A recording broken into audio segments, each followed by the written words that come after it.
still restarting.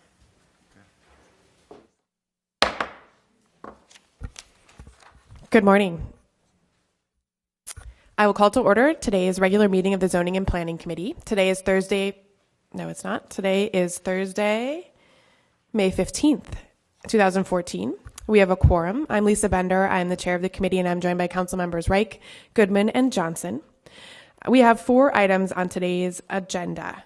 The first item is a public hearing, and we'll return to that one in a moment. The consent agenda has 3 items. So item number 2 is an application submitted by Baker Daniels, LLP, on behalf of LaRive Condominium to vacate part of a utility easement at the property of 110 Bank Street to allow ground-level mechanical equipment additions. Item number 3 has 3 parts.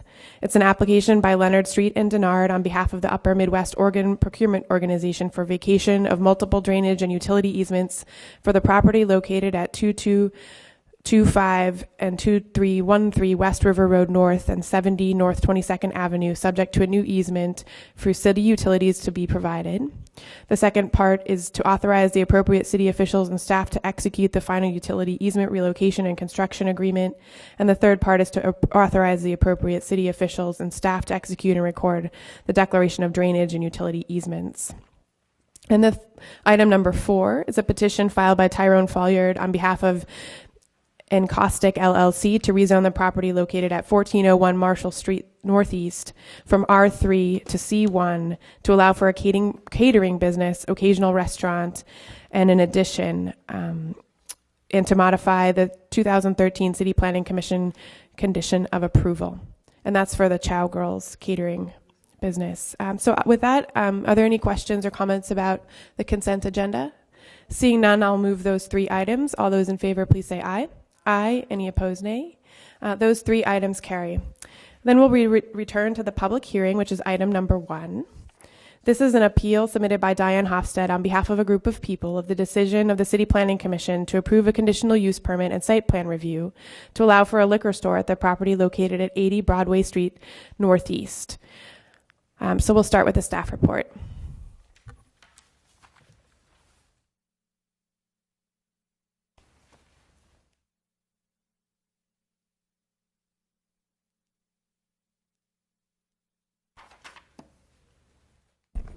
Good morning, Chair Bender, committee members.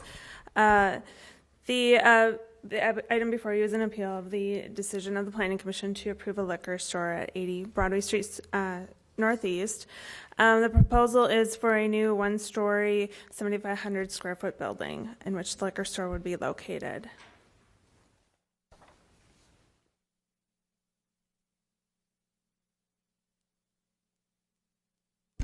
So the site plan that's before you shows a new building located up to the corner of Broadway Street and Marshall Street. The site also has frontage along 11th Avenue Northeast, and that's where the parking area would be located. The main entrances, one would face the parking area and one would also face the corner of Broadway and Marshall. There are 15 parking spaces proposed. They also have some bike parking proposed in the right-of-way. And here for reference, you can see a rendering. This would be the view from Marshall Street looking northward. This site is Zone C2. A liquor store is allowed there as a conditional use, and conditional use is an allowed use in the zoning district upon demonstrating that such use will comply with all the conditions and standards of the zoning ordinance. So they do need the conditional use permit, and because this is a new construction project, site plan review is also required.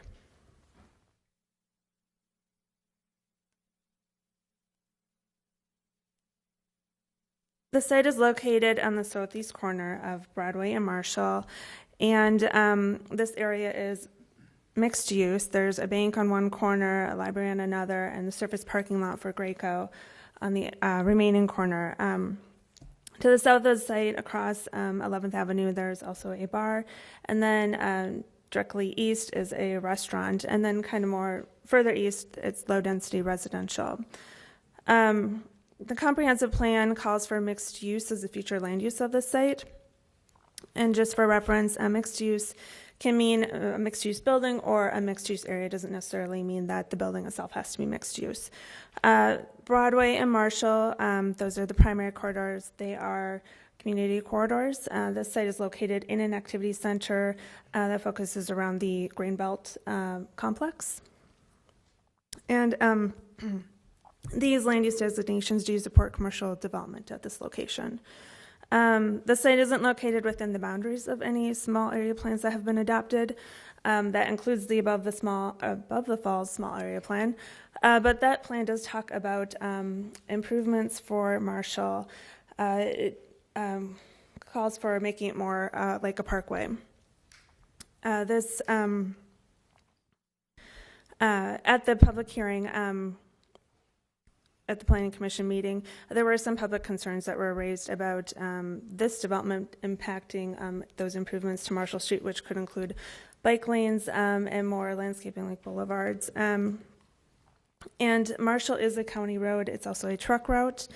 In 2003, the county did complete a plan for Marshall that looked at making these improvements to Marshall that were called for in the small area plan.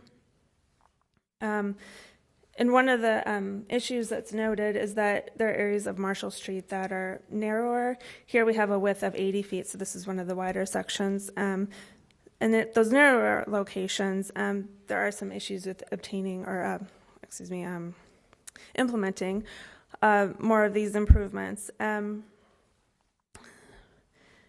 But here we have a situation where it's 80 feet. We also have other buildings that are built up to the property line along Marshall.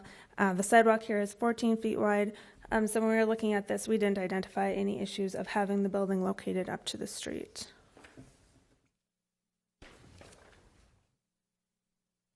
Could I ask a question while you have the map there still? So I think there's a desire to have bicycle lanes. We got several communications about the bicycle facilities, on-street bicycle lanes, but then there's also a trail nearby. But I believe that is not on the street corridor. But could you verify that and talk about the bike path? Sure, Chair Bender. The plan does call for acquiring more property along the river side of Marshall Street, so on the west side. And in those locations, it does talk about like an off-street trail for bikes and pedestrians, and also having some on-street bike trails. But again, that's to the west side of Marshall. It wouldn't be affecting this side. And also note that property acquisition would be very costly. So the plans indicated that acquiring property on the east side would be less likely. And there are currently no plans to acquire property and widen the street right now.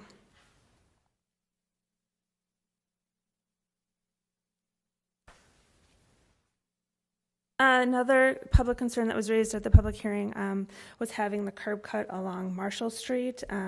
They do have 2 curb cuts proposed. And Public Works, looked at this proposal. They did not have any concerns with the Marshall Street access. They're not objecting to it. They did object to having a curb cut on Broadway and said that would not be allowed. Broadway has very high traffic volumes, and when they compared the two, they just didn't see the same level of safety concerns between Marshall and Broadway. For the site plan review, some alternative compliance was requested. First of all, the building placement. The building is located about 50 feet from 11th Avenue with the parking located in between. But as I mentioned before, we didn't see any issues with having the building up to the corner. Broadway and Marshall are the more prominent streets here where we'd like to see this building located. And the Planning Commission did add a condition of approval that the entrance focused on the intersection there have more enhancements, both architecturally and with landscaping.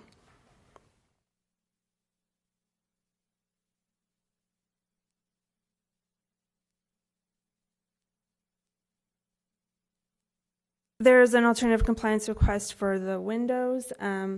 That would be along Broadway, the Broadway elevation, which is the top elevation on your screens.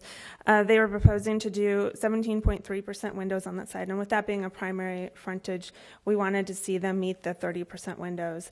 On the floor plan, they were showing that there would be coolers along that wall. We indicated that we thought they could relocate those to another wall, possibly the parking lot side. And with that in mind, we did say we wanted 30% windows along Broadway, but then we would allow slightly less along the parking lot side down to 25% if needed. And the applicant was agreeable to that. Related to the storage locations, again, along the parking lot side, they're asking for alternative compliance for the amount of non-active spaces facing a street. Again, this the parking lot side does face 11th and is the less prominent side, and they're asking for 36% non-active uses. Normally 30% is the limit. But given that it has sides or frontage on 3 streets, we thought that was reasonable. The other requests for alternative compliance were related to landscaping. First, the general requirement of 20% was not being met. They're at 17%. They're also asking for an exception along 11th Avenue where they need a 7-foot landscaped yard. They're providing about 2 feet on the property, and the rest would be provided in 11th Avenue. And then lastly, they were deficient on the total number of trees. So what they proposed to do to address that as an alternative was to, as I mentioned, provide more landscaping along here where there currently is none in the 11th Avenue right-of-way. And through the staff recommendation, we're requesting that they add more trees, 1 more along Broadway, the 2 that are proposed along Marshall, and then a couple more along 11th. Currently around the site we have no trees, so this will be a big improvement. And the Planning Commission did concur with those conditions. For the conditions permit findings, the ones that we haven't addressed yet, we did find that the proposed use is not expected to be detrimental to the public health, safety, or general welfare, and should not impede the normal and orderly development of surrounding properties. It'll also need to comply with all licensing requirements, life safety ordinances, and public works standards. The applicant did meet with licensing to verify that they are properly spaced from all the uses that they need to be spaced from. So spacing or location would be allowed. Again, Public Works has reviewed the site and has not identified any major issues. By adding additional windows, we think any safety concerns will be addressed. With the parking, they are required to have 14 spaces. They're providing 15. Their bicycle parking requirement is 4, and they were proposing to provide 4, but then the Planning Commission did add a condition that they provide 15. For loading and deliveries, they mentioned that they will be making those during off-peak times. So that should have less of an impact on traffic on 11th and Marshall. So we found that they would conform with all the applicable regulations of the zoning district of this site that the site is located in. So the staff recommended approval of both applications. The Planning Commission concurred and just added the 2 conditions that I mentioned. I can take any questions now. Councilmember Goodman? Thank you, Madam Chair. My question is for Mr. Fusey, and what's in front of us today is really a question about whether or not a building should go on this location in a C2, regardless of use. It could be any C2 use, for example. Isn't that correct? Madam Chair and Councilmember Goodman, I'd concur with that statement. So this isn't really about what the actual use is. It's about a building. So now I want to get to the building point of view. The Planning Commission was unanimous in their decision that a building like this with these conditions could go in that location. Isn't that correct? Correct. And there is no small area plan saying that a building shouldn't go in this location. Isn't that correct? Correct. And there are some requirements that they exceed, but some that they don't. The greening, for example, which perhaps we'll hear about, and maybe if there's a concern about it, we'll fix that. Isn't that correct? Correct. And then conditional use means allowed with conditions. Isn't that correct, Mr. Fusey? Madam Chair and Councilmember Goodman, it is an allowable use within the district so long as it complies with all of the standards, which the staff report has concluded that it does. So really what we ought to be hearing about today is the site plan concerns. What is it about the site plan that folks don't like, and how can we improve on the work of the Planning Commission if there is, in fact, any work to improve on? Isn't that correct? Correct. Thank you. Councilmember Johnson? Thank you, Madam Chair. And acknowledging that all of that is the confines of our decision here today, I'm just curious how many square feet the site is? The site is, I want to say 16,600. It's just under 17,000.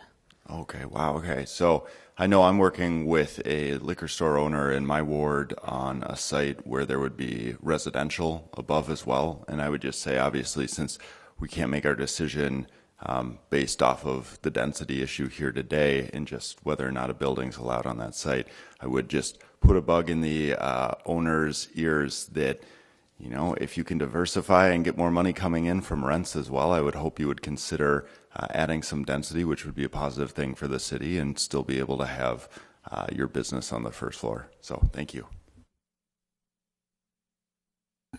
Did you want to respond? We did have some discussion about adding a mixed-use building on the site, which obviously isn't required by our current zoning, but one of the planning commissioners, who's an architect, pointed out that parking would be very difficult on a lot of this size, so that if there was a larger building, that it would likely have to have very little parking. But you were there as well. Yes, I don't know if I have much to add to that. Given the small size of the site and its odd shape, doing a mixed-use building here would probably be more of a challenge. The site plan that's before you is meeting its parking requirement. They would have one extra parking space, so potentially one dwelling unit could be added to the site and without needing a parking variance. So it is a challenging site. But yeah, the comprehensive plan, this would still fit in with that as is. Thank you. Are there any other questions for staff? Okay, seeing none, why don't we hear from the applicant first and then move to the appellant before opening the public hearing?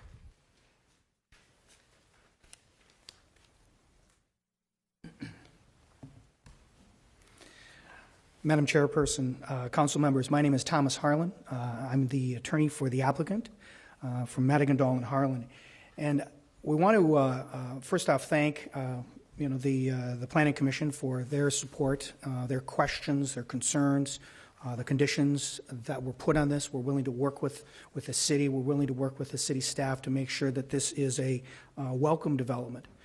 Also want to thank the city staff for all the work that they've done, and we look forward to continuing to work with them to address any issues that are raised by the city or any of the residents. We're requesting that the city consistently apply its zoning ordinances and approve with conditions this particular application. We believe it conforms with the zoning.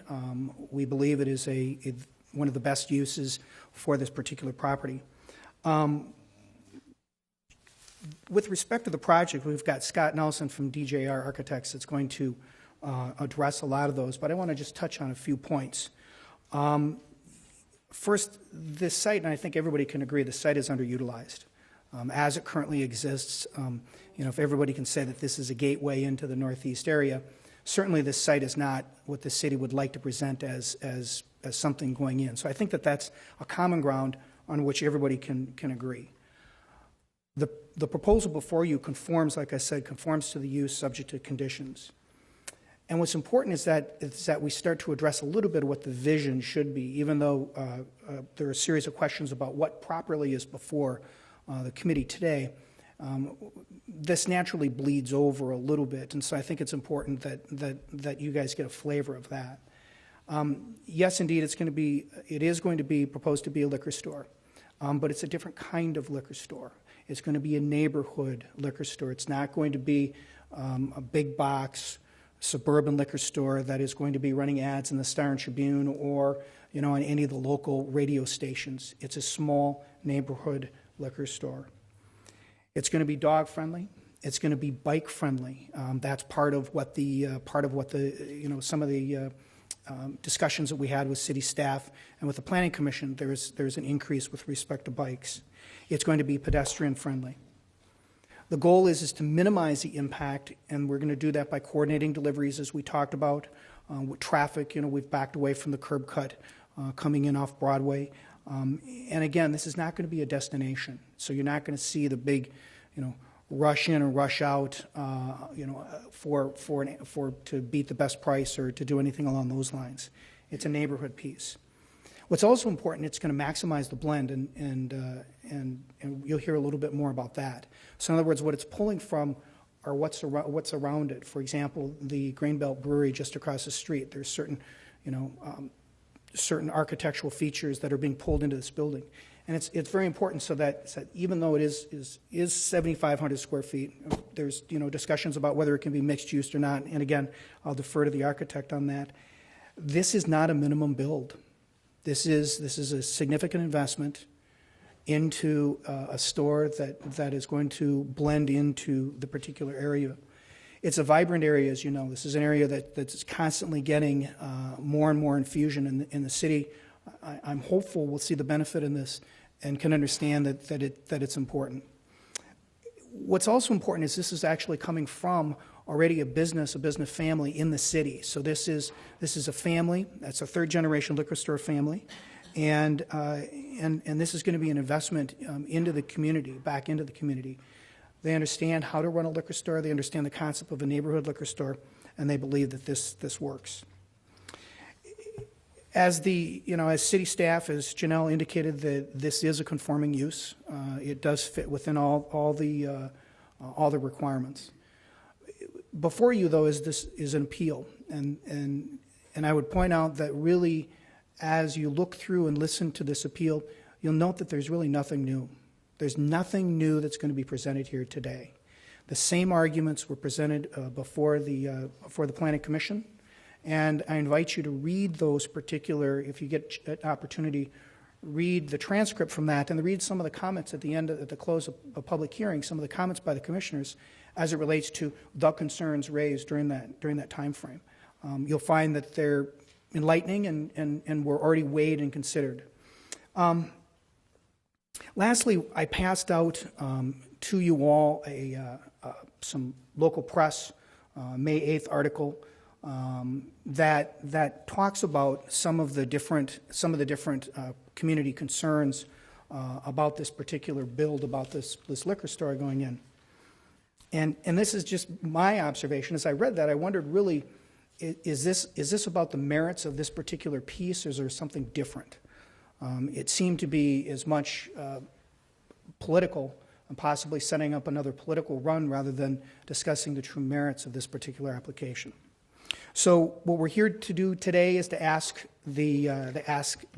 this body to essentially deny the appeal, uphold the permit with the conditional use requirements, and to deny the appeal. Deny the appeal. Uphold the permit with the conditional use requirements.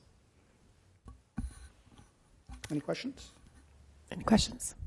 Oh, thank you. Is there anyone else from the applicants? Yes, there is. Thank you. Sure.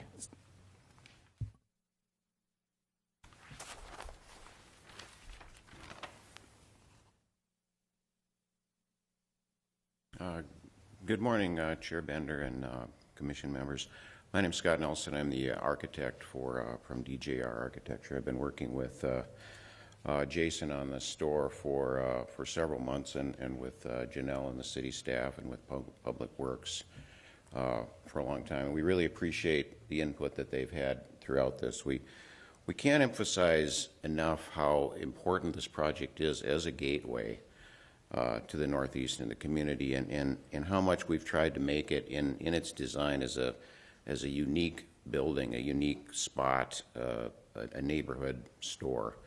It's a very challenging site, as the Planning Commission noted a couple times. Trying to make a mixed use on this would be very difficult, as a 16,000 square foot footprint with a very strange shape and a slope of 6 feet from east to west would be very difficult. The use we're proposing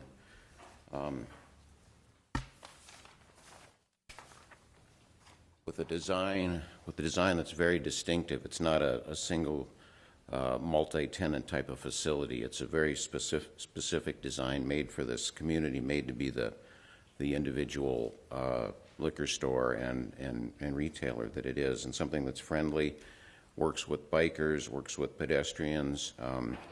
It's not just, as Tom mentioned, an in-and-out big box liquor retailer. We've been careful to try and address the street, and we're more than okay with all of the conditions that the planning Planning staff recommended of flipping our retailing from one side to another to increase the windows on the Broadway side, which will actually look a little bit more like the parking lot side that's shown on our rendering right now. And increase, I think we're adding 4 trees and some additional landscaping. Again, as Janelle said, there's virtually no landscaping on this site right now.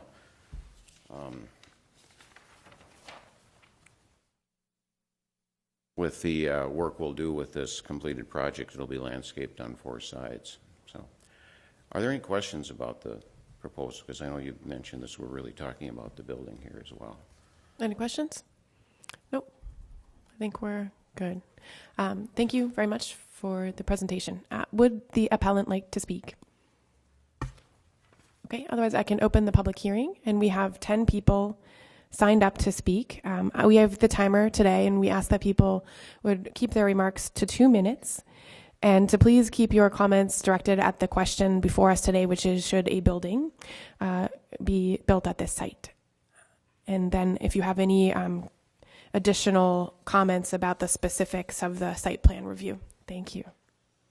And Edna's Yes, Chair Bender, members of the committee, I am Edna Brasidas from 4 Grove Street, and I'm speaking for Friends of the Riverfront. It's a Minnesota nonprofit that's work is to enhance the central riverfront area, which is just south of this particular site. And I'm here today just to talk about one thing: safety at the intersection of Broadway and Marshall. And safety is a condition, that you have to make a finding that the proposed development would be safe in order to issue a CUP. I am really proud of Minneapolis Public Works for issuing what I consider one of the best reports I've ever read. It takes data, does analysis, and came out with some conclusions. It said that what we need to do is to work to reduce bicycle crashes. And of course, safety is always important. But they said there's other reasons to do that, because we want to grow the city. And in order to do that, we want to increase the non-motorized transportation. And we need to get people like me who are interested but concerned to feel that the places are safe where we're going to ride.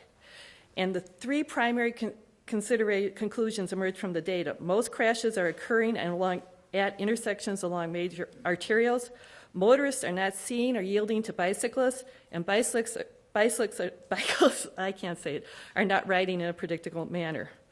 Bottom line, for safety, we need to focus on intersections. 81% of crashes occur at or nearby intersections. And 41% at the intersection and 40% within 50 feet of the intersection.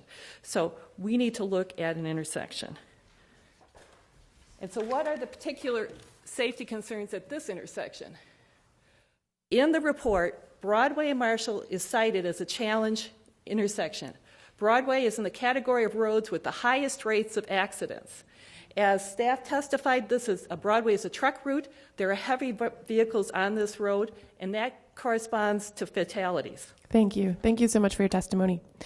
Next, we have Liz Walensky, and then Mary McGuire. Could I have some extra time? Because I don't think you have to look at the intersection. And this is not testimony that was given at the public hearing.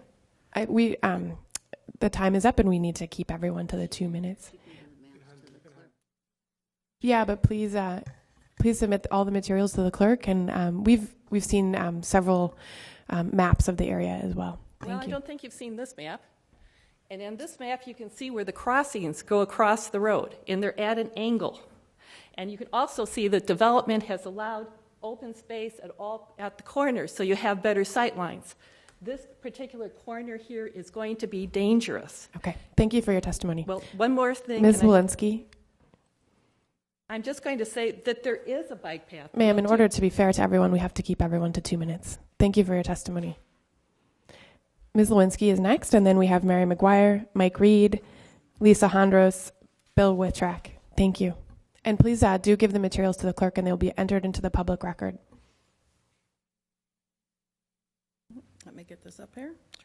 Good morning. Good morning. My name is Liz Walensky. I live at 3519 2nd Street Northeast. I'm here as the East Side Park Commissioner, not as the commissioner, the president of the Park Board, but as the East Side Commissioner here to represent my constituency. The Minneapolis Park and Recreation Board has been in existence for 131 years, and we are very fond, as many of you know, of big plans. This is the book by Theodore Wirth. We've had Cleveland come through. We've got giant plans for this area. One of the big things that Professor Cleveland said as he advocated purchasing the original park board lands were, in his recommendations, Professor Cleveland advocated that both banks of the river be acquired to the city limits. Well, we haven't been very successful in getting both banks, particularly on the east and north sides. And for equity purposes, that's been one of the park board's biggest things right now. Another thing is from the Above the Falls Master Plan, Chapter 7, page 159, under Points and under Transportation. 7, support strategies to enhance the attractiveness and safety of the Riverway street system. Because Northeast Minneapolis was at one time very industrial, we have not been able to have the parkway system that we have in South Minneapolis. But we of the Park Board have made giant investments over time to create these systems that make great roadways. And so we have now West River Road that goes through this downtown and has provided a ton of development there that has, with small public investment, has increased and gotten a lot of huge public investment. There's a category there that shows what many of you know are the facts about, investing millions to get billions in return. Again, the east side, we're not going to be able to get right up to the river. There's too much stuff going on there already. We're trying hard. But because of that, what has been designated as the parkway for the northeast side along the river has been Marshall Street. I don't see any liquor stores on Victory Memorial Parkway. I don't see any liquor stores around Lake of the Isles. Yes, and again, here we're looking at the east side, once again, getting less because we're the east side. This area could be done residential should the city choose to do so. Even if it's mixed use with some mixed use residential on the top, that's better than not having a liquor store. All I'm saying is that as the park system has gone into place, what we have tried to do is provide parkway-like amenities that have provided really great amenities for the public along our areas, and we would like to continue to have our parkways look parkway-like. Marshall Street is in the future to be the parkway for Northeast. So thank you for your time. I won't do any more except to say one thing. Gil Penalosa was here last week. Minneapolis Park System is considered the #1 park system in the USA right now. He said it's hard to go from good to great. These are the kind of decisions that make our park system go from good to great. Thank you, Commissioner. Mrs. McGuire? And then we'll have Mike Reed, Lisa Hondros, Bill Wittrock. Morning, committee members. My name is Mary Jamin McGuire. I live at 2641 Marshall Street Northeast, and I'm here representing the Above the Falls Citizens Advisory Committee. Marshall Street Northeast East River Road is a historic road and a significant route through the city of Minneapolis.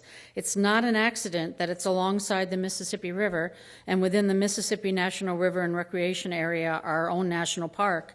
Marshall Street has had many names and purposes over the past 200 years, beginning probably as an Indian trail, then becoming the Red River Oxcart Trail, and is a significant and is designated as the Great River Road. It's currently a significant gap in the Grand Rounds and the Mississippi River Trail, a new designated trail which is 3,000 miles of bikeways from Lake Itasca to New Orleans. This will be an asset to the city and the region and could lead to increased tourism if handled in the right way. There is already funding available for businesses along the MRT to advertise to the bicyclists using the trail. And they're aiming at restaurants, hotels, bike repair shops, coffee shops, theaters, museums, baseball stadiums, etc. The Above the Falls plan calls for Marshall Street Northeast to be redesigned as a landscape boulevard. You have a copy of this, so I'm going to skip through it a little quickly. River First also talks about it as a continuous bike and pedestrians trail. This would perfectly dovetail with the design for the MRT. And we need to specifically design these bike trails before any developments, such as the liquor store, are approved. The River First plan and Above the Falls and other city plans also talk about development along the trail. The plan does not support the park development, reflect the unique urban identity, or maximize the neighborhood connections to the Mississippi River.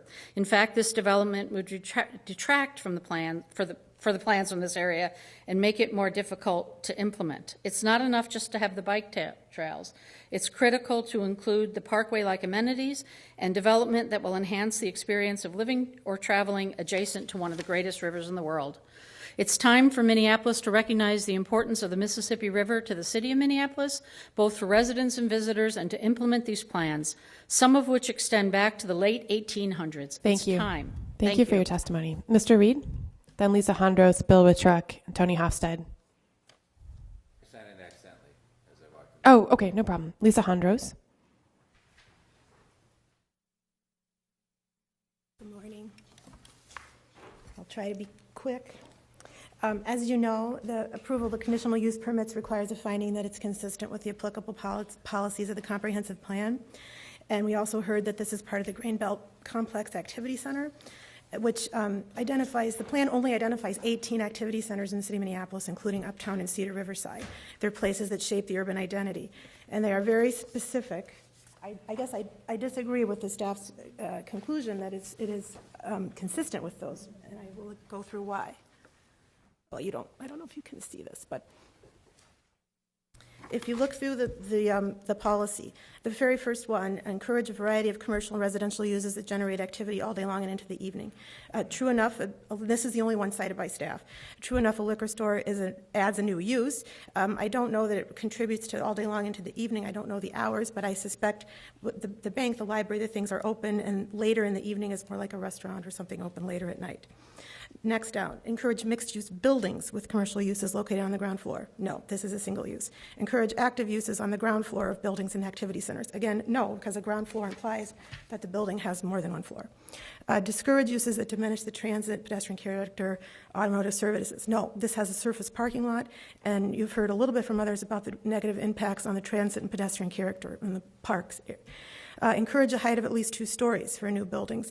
No, again, this is 1 story. Encourage the development of very high density housing. No, this is low density. Encourage the development of medium to high density housing immediately adjacent. I'm not sure that is applicable here. I don't know that this particular project would be a magnet to housing. Support district parking strategies, included shared parking facilities, none that I'm aware of. Encourage architectural design and building massing and site plans to create improved public and semi-public spaces. Again, none that I'm aware of. Encourage developments to incorporate climate-sensitive site and building design practice, none that I'm aware of. So if you read the activity center policies as a whole, you can see that this type of development is almost exactly the opposite of what is envisioned. And if this project is considered consistent with this plan, I don't know what wouldn't be. Okay, thank you for your testimony. Mr. Wittruck? And then Mr. Hofstad, Patrick Griffin, and Beth Griffin. Good morning. I'm Bill Whitrock with RSP Architects, 1220 Marshall Street. I'm a senior associate, and I'm representing RSP Architects. We're technically in the Sheridan neighborhood, but right at the corner in the Grain Belt Brew House to be affected by this proposed use. I want to point out that I think the actual issue to be considered is the use. According to the required findings for conditional use, there are 6. Item number 5, that the conditional use is consistent with the applicable policies of the comprehensive plan. There's been 30 years of history on this corner and in this neighborhood of the city being actively engaged in the planning and the uses that happen here. Our office is one of the beneficiaries of that. In 1997, it went vacant. City took hold of the property. 2002, our office moved into the neighborhood. And the neighborhood has seen significant change because of the active policies and uses that have gone into this area. It's an extraordinarily high visibility site. It is a gateway. I think the architecture that's been done does recognize that. So the issue before us is the use. Is this use consistent with the rest of the development and policies of the neighborhood and the city? Item number 5 is this consistent? That's an interpretive by nature requirement. And again, to help with this, all we have to do is look at how the city and several planning commissions over time have used this area as a gateway, as a visibility, to bring in and introduce uses, open space, and public uses such as the library. Our office is in opposition to this particular use, and we would request that item number 5 be actively reviewed in your consideration. Does this use fit the history of 30 years of policy and active implementation of that policy? Thank you for your time. Thank you. Mr. Hofstad? Good morning. Tony Hofstad, 610 Ramsey Street. My concern and the reason for support of the appeal is, first of all, traffic. There's 27,000 vehicles that pass through this each day. That you could compare it to what happens on Hennepin and Lyndale, where there's 30,000. This presents all kinds of, as you know, the issues that may have developed with pedestrians and bikeways, and that has been a major issue there, and it's a major issue here as well, and will continue to be because of the parks that are planned, the regional parks that are planned, so that number should only increase. The reason I bring that up is also there's a county highway 66, which is Broadway 23, which is Marshall Street.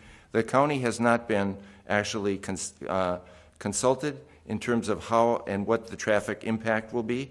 And as is mentioned earlier, one of the things that happens is that this street, because it is, and it has been mentioned that this is a boulevard, intended boulevard, and you'll note that they want to have parkway features. Parkway features involve bikeways, which is an important part of this. As a member of the Above the Falls Committee and a member of CLIC, I've also worked very hard with bikeways, and the bikeways end at 10th, in the middle of 10th, and don't continue to Broadway. So it becomes an issue, and the issue is to carry this, obviously, throughout the whole boulevard.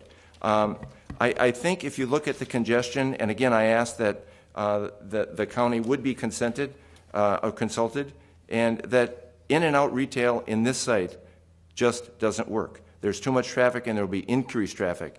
I think it's an improper use. Thank you. Thank you. Mr. Griffin?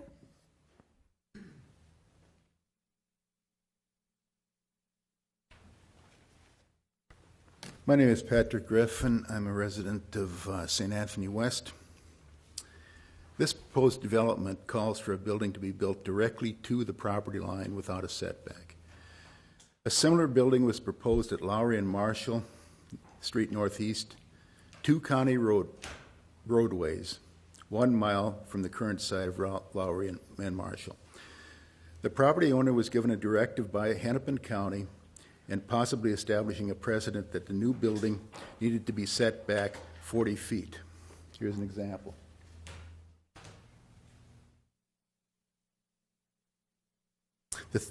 The red line on this map represents a development that is approved and must be set back 40 feet. If this proposal plan is before you is approved, there will be no flexibility for future planning of a safer intersection and safer pedestrian walkways and bikeways. Thank you. Thank you. Beth Griffin? Good morning. My name's Beth Griffin. I'm a resident of St. Anthony West. Our neighborhood organization held 3 public meetings where the proposed development was reviewed and discussed. On February 13th, the board of directors voted overwhelmingly, 9-1, not to support this development that's proposed for this location on Marshall Street and Broadway.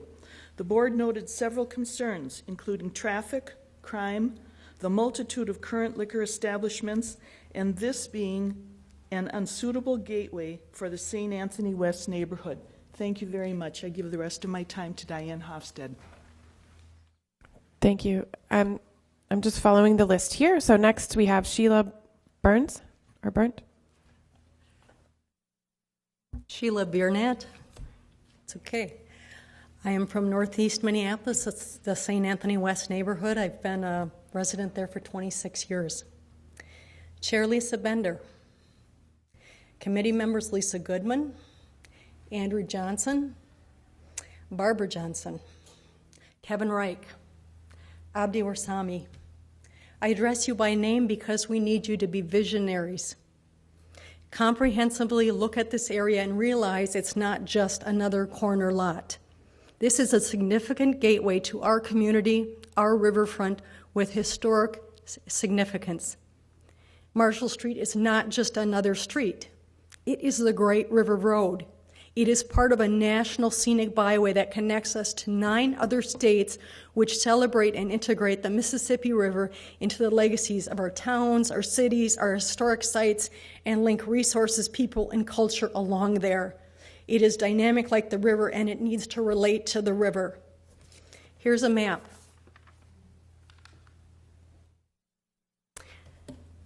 This is a Mississippi River Trail bikeway. The Great River Road enters northeast Minneapolis via East River Road, and it has a direct connection with Weber Parkway, which connects to Victoria Memorial Parkway, both in North Minneapolis. Commuters from north and northeast can enjoy this historic road as they bike downtown. The Great River Road pivots at Broadway, the very intersection we are discussing today, 80 Broadway Street Northeast. It is a pivotal corner. As Mayor Betsy Hodges said, we need a seamless, sustainably interwoven transit investment along revitalized urban corridors as a growing tool for growing jobs, housing, economic development. We need Marshall Parkway to be home to bicyclists, pedestrians, and commuters. We need visionaries who can understand what a difference this one corner makes. Abdi, Andrew, Barbara, Kevin, Lisa, and Lisa, we need you. Please support this appeal. Thank you. Janet Linius, then Diane Hofstede, then I think it says Scott Hellion. Good morning. I live at 910 Main Street Northeast, and I own a rental property next door at 916 Main, which is 2 blocks from the proposed liquor store. The reason I don't want a liquor store at Marshall and Broadway, beyond the issue of the way it looks when people come across the river, is the type of people it's going to attract to the neighborhood. I care about this because my 2 daughters, ages 9 and 13, go unaccompanied walking our dog in the neighborhood, and I'm concerned about their quality of life and safety. With 3 bars within 2 blocks of our house, we have the River Liquor Store a mile north, Morado's 1.3 miles to the northeast, and Surdyk's 1.2 miles south. We don't need another liquor store.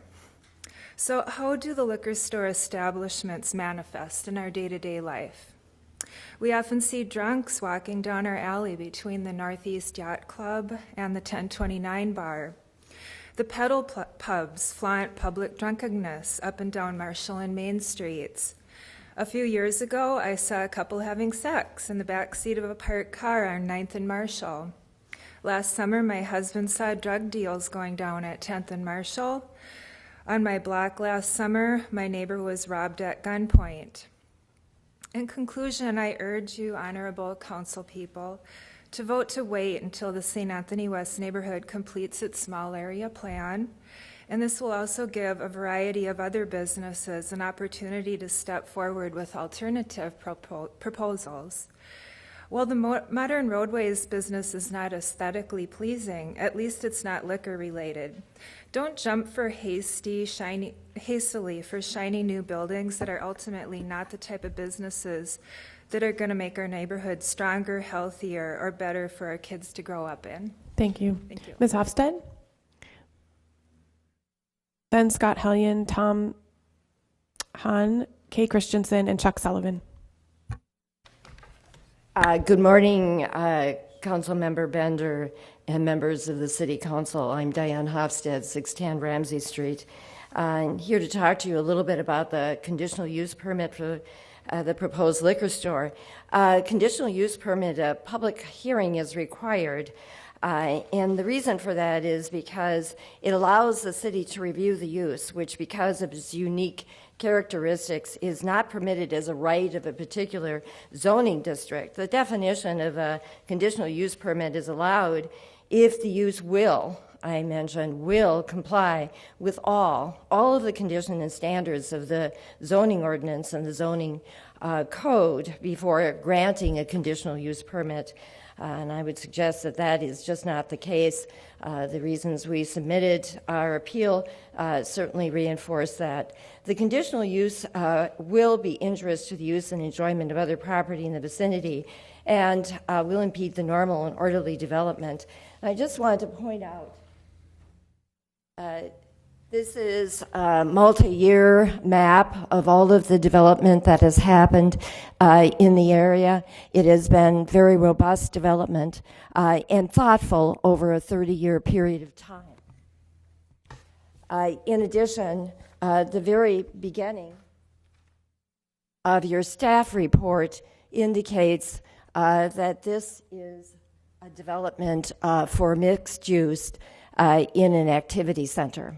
And clearly, this particular development is not. Just want to note the time. Thank you. Thank you. I would also like to note that the pictures as described for this particular development, we think that given what we have observed, really will look more like this. And again, do not see this as a gateway to the city of Minneapolis. Heavily used library by our Somali community, members of our community who really enjoy this area in the development. Thank you very much for your testimony on the time. And the conflict certainly for pedestrians is obvious. We have a petition that has been signed by affected neighbors, and I will be turning that in to the clerk for your review. In addition, we have 2 letters by members of our community regarding the use of the library and the lack of support of the Friends of the Library, and of course, other elements which have been mentioned.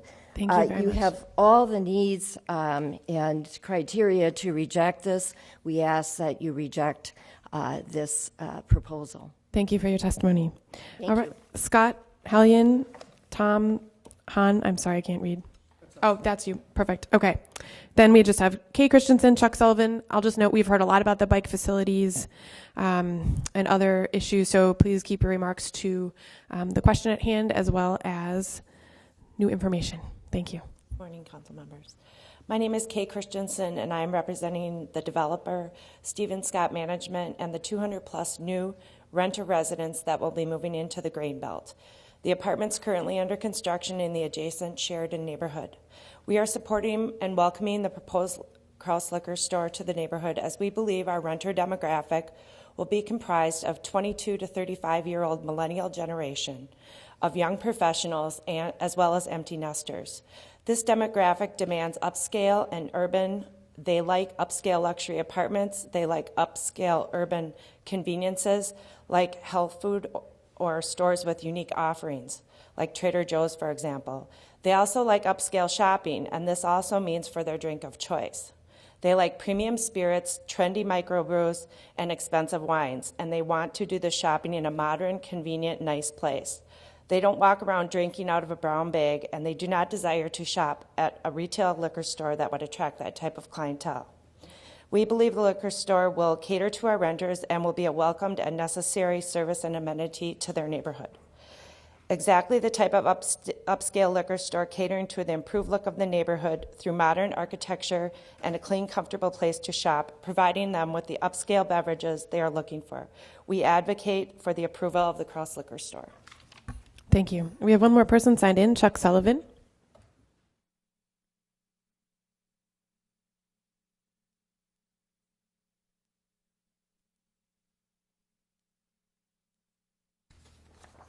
Good morning. My name is Chuck Sullivan. I live at 3829 Xerxes Avenue South, which is on the other end of the city, but my heritage comes out of Northeast. I'm 4th generation from Northeast Minneapolis. One of the issues that has been talked about is how dense this site will be. And looking at this, I think this is an important thing. The access to this site currently is a very open corner. If you notice on the right-hand side of where Modern Roadways is. And by the way, approval of Modern Roadways was made at some point in time. Now I've heard a lot of bashing of that it's there now. I don't know how it was approved, but it was approved, and now we're regretting that. So I think keeping in mind that the part of this is thinking about the long-term future. One of the issues is that as all of the conflicts that are occurring at that very corner. One of the issues is there's no ability to see around that corner. And I had a couple sketches, but there's no time to really present those.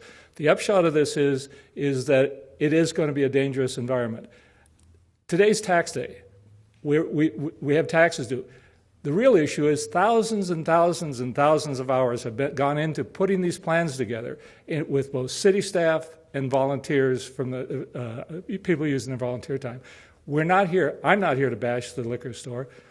I exist here because the Glicks brought my great-grandfather here, so I'm not offended by liquor. What I'm saying is we need to really look at this site and how much of this site has to have conditional changes to a plan that we've already laid in place that allow it to be put on this site.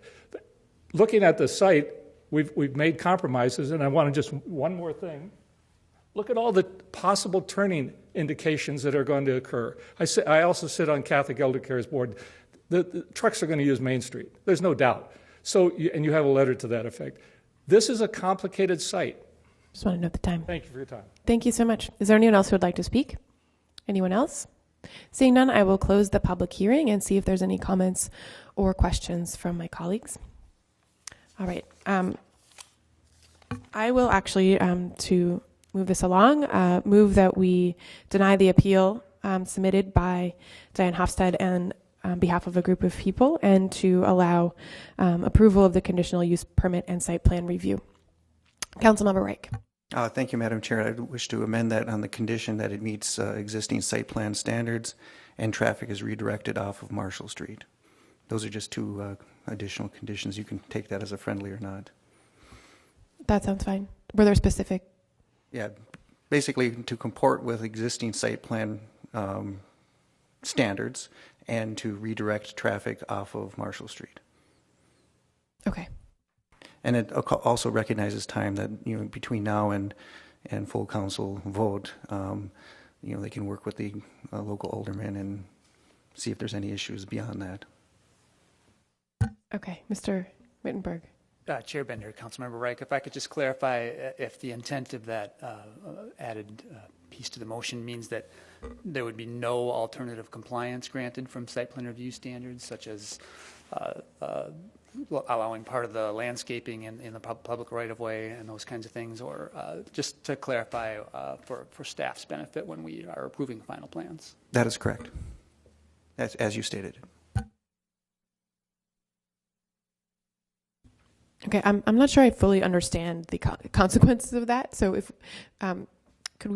maybe we could continue with the discussion, ask staff for clarification, and I will recognize Councilmember Goodman. Thank you, Madam Chair. I understand what Councilmember Reich is saying. There are some of the site plan standards, like using the public right-of-way for landscaping instead of the site itself, that he says he doesn't want to allow them to vary around. Isn't that correct? Mm-hmm. Is there another one besides the landscaping standard, Councilmember Reich? No.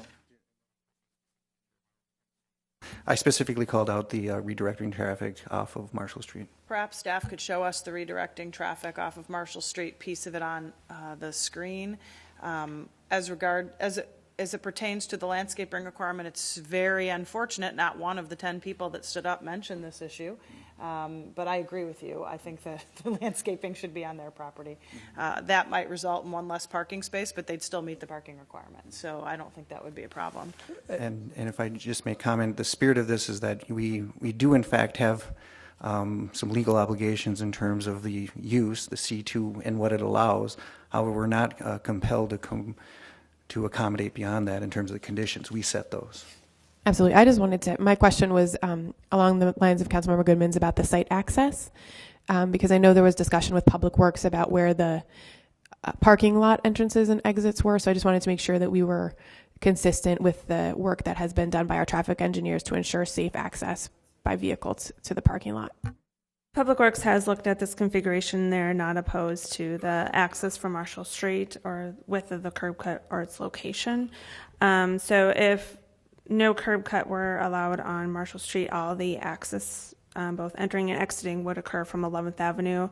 And they would have to use the intersection of Marshall and 11th to gain access to the site. Also with not providing landscaping in the 11th Avenue Boulevard and providing that all on site, that means that all the parking spaces would have to be shifted at least 5 feet to the north. So to avoid a parking variance, they'd have to shrink the building.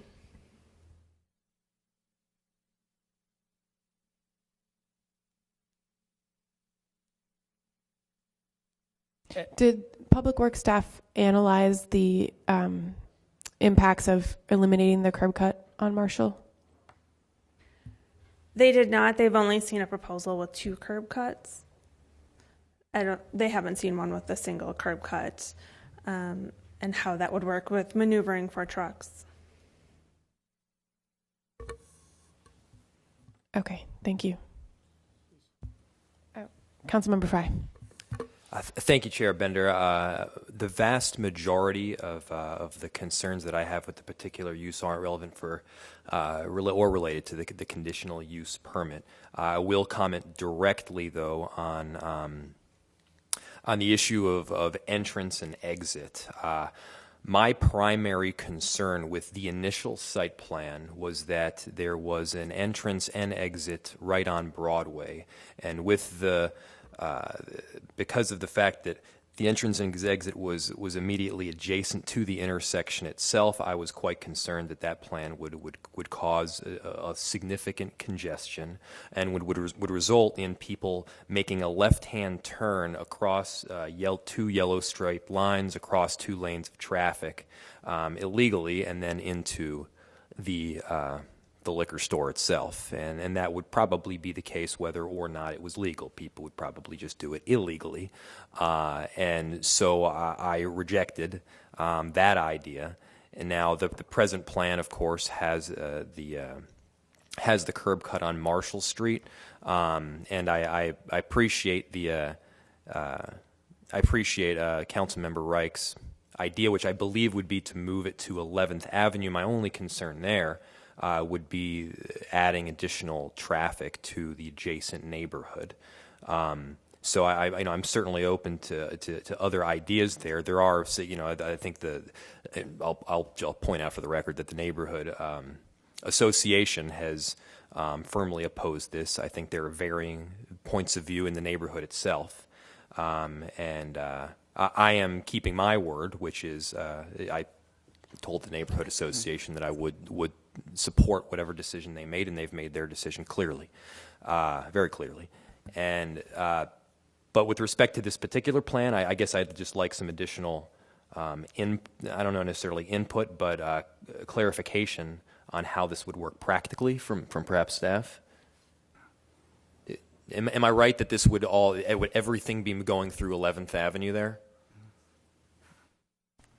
Yes, if the second curb cut were relocated to 11th Avenue, or just the Marshall Street curb cut were eliminated altogether, all traffic would be funneled to 11th Avenue. So I think it would be reasonable to say that the impact to 11th Avenue would increase.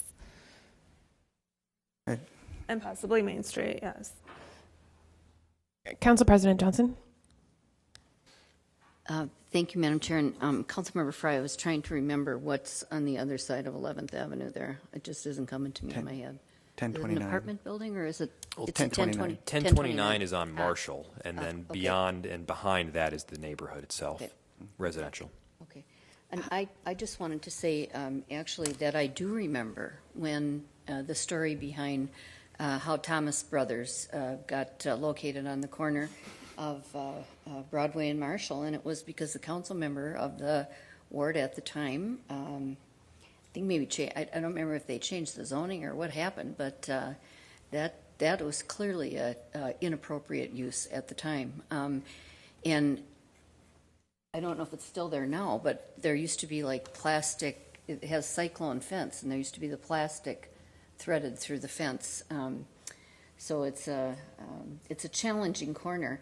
But I have followed this Marshall Street bike route discussion over the years, and I just find it hard to imagine that we would get to the point, the right-of-way on Marshall is so constricted and filled with businesses and developments that have occurred that I just don't see it's practical that we would think about having bike lanes on Marshall unless you eliminate the parking completely along Marshall. And that just does not seem to me, as a practical person, something that's going to happen long term. So I also would point out that also one of the goals of River First is to have a complete trail along the Mississippi River bank, which is about 2 blocks away. So it would be nice to have Marshall be a parkway as well, but I just don't practically see how that's going to happen long term.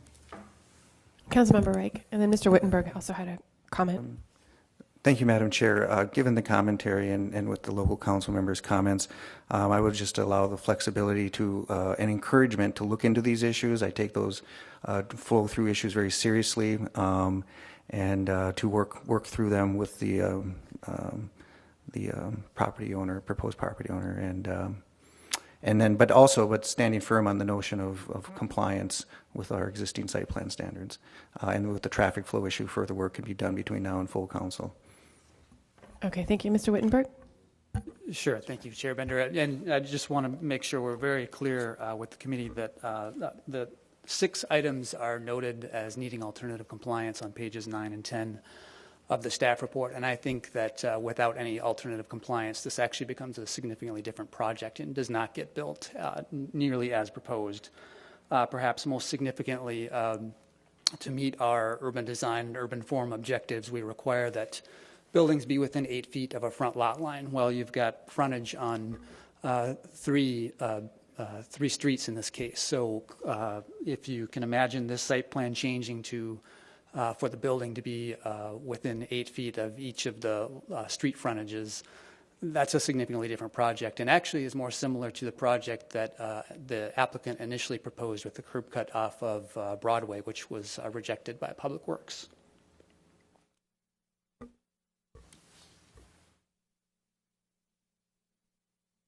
Thank you, Mr. Wittenberg. I was just reviewing the points on pages 9 and 10 myself.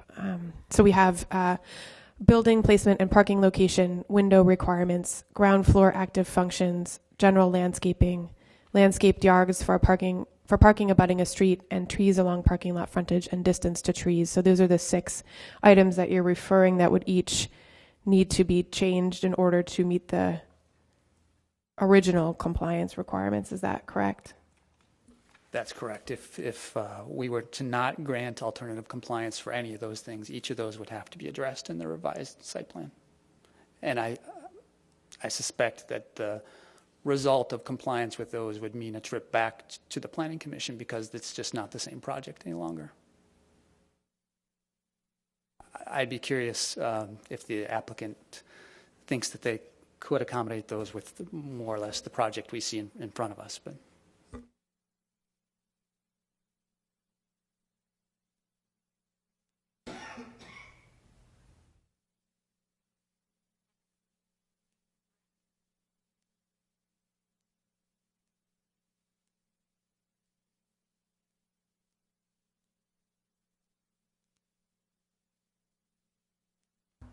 Councilmember Goodman. Thank you, Madam Chair. I see absolutely no reason to redo all the work of the Planning Commission. I have strong feelings about the greening requirement. I agree with Councilmember Reich on that. So I'd ask the chair to call the question on Councilmember Reich's motion unless he wants to withdraw it, and then we can vote on the separate greening requirement, which I think there perhaps could be more unanimity around. Want to do that? Okay. Why don't you call the question on Councilmember Reich's amendment? Okay, so we have an amendment to the motion that would require compliance. It would eliminate alternative compliance and require compliance with the original CUP requirements. Is that the right way to say that? All those in favor, please say aye. Aye. Any opposed, no? No. It fails. It fails. 3-3, though. Yes. Okay, so move your motion then. We'll see if that passes. Well, make your. Now we know where people are at. So go ahead and make your motion, and Councilmember Reich. That will be that. I thought that was the vote we just took, was the amendment, and that failed. Yep. Okay. Councilmember Goodman, would you like to make a motion regarding the greening? I'll move that we deny the appeal, and but that, as Councilmember Reich had said, that we require not allow alternative compliance with regard to the greening issues, and that we ask them not to be using the public right-of-way as alternative compliance on the greening issues, and let the chips fall where they may. Is there any questions or comments about Councilmember Goodman's motion? Okay, we have a motion to grant the appeal, but to deny the alternative. Deny the appeal. To deny the appeal, but to require to disallow alternative compliance for the greening, which is, Mr. Wittenberg, can you tell me which of the 6 points that is, just so we're very clear? Sure. I would understand that to mean the general landscaping requirement, the landscaped yard requirement, and I assume that the trees fronting along the streets. So that is the final 3 alternative compliance points: general landscaping, landscaped yards for parking abutting a street, and trees along a parking lot frontage and distance to trees. Would staff like to comment about that?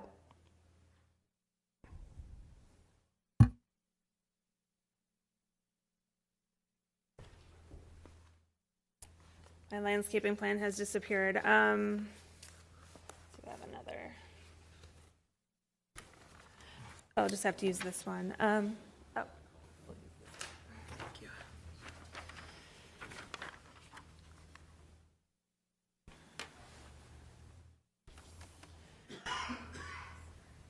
So just to reiterate, 5 feet of the landscape yard is located within the 11th Avenue right-of-way. Shifting that onto the site would result in the parking being shifted further north. As part of the alternative compliance, they were proposing to do additional trees in the right-of-way along Broadway and Marshall, where there are currently none.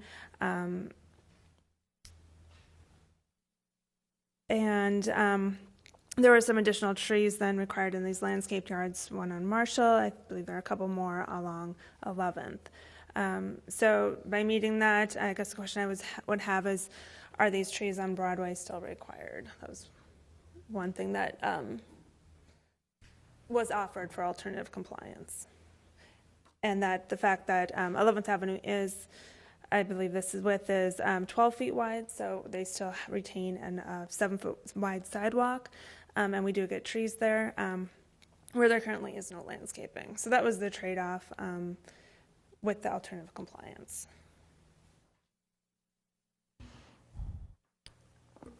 Chair Bender, if I could just make one comment also about the possible changes to the site plan. I suspect that if the applicant is required to shift their parking lot to the north, the first thing that will be that walkway between the parking lot and the liquor store. So if the committee feels strongly about that staying, which we do encourage through site plan review, the committee might want to weigh in on that. Councilmember Goodman. Thank you, Madam Chair. Look, they can put trees in anyway. No one's preventing them from putting trees in. We're just not saying you don't get a bonus for putting trees in on the right-of-way, which business owners should be doing anyway, in order to, and using public right-of-way in order to achieve their greening requirement. So no one's saying don't put trees in. You're just not getting extra credit for putting trees in one location because you're not putting them in another. So isn't that correct, Mr. Wittenberg? No, we're not saying don't put trees in. We're saying put trees in and comply with our parking lot greening requirement. And I would think Councilmember Fry would agree with that, since we've been talking endlessly about not having surface parking lots, more or less greening surface parking lots. And if the trade-off is that they don't have the walkway, then they don't have the walkway because they get more green on the neighbor's side. That's correct. I think Ms. Widmeyer's point was that our leverage for requiring those street trees was that we were having some flexibility regarding on-site landscaping. Madam Chair, Mr. Wittenberg, we don't need any leverage. If they want to be jerks and not put the trees in, they won't put the trees in, but they're not going to get credit for it for not doing something somewhere else. Councilmember Reich. To extend or expatiate on the thought forwarded by Councilmember Goodman. Yeah, the leverage is there's a marketplace, and they're already kind of behind the 8 ball in terms of having the immediate marketplace not too happy. This would be a good gesture, getting them in the right direction if they can find the will to do so.